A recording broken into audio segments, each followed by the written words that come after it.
What is up, guys, and welcome back to Lee's Automotive.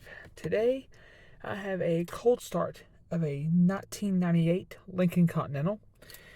This vehicle features the 4.6 liter dual overhead cam V8. As you can see, there's currently snow and ice. The temperature feels like it's in the 20s. We'll see here when we start it up. It is currently 29 degrees. You can hear the air suspension raising.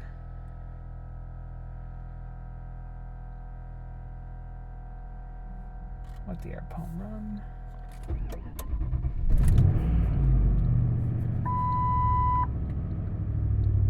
There it is. Fired right up. You can't beat the old Lincolns. They just don't quit.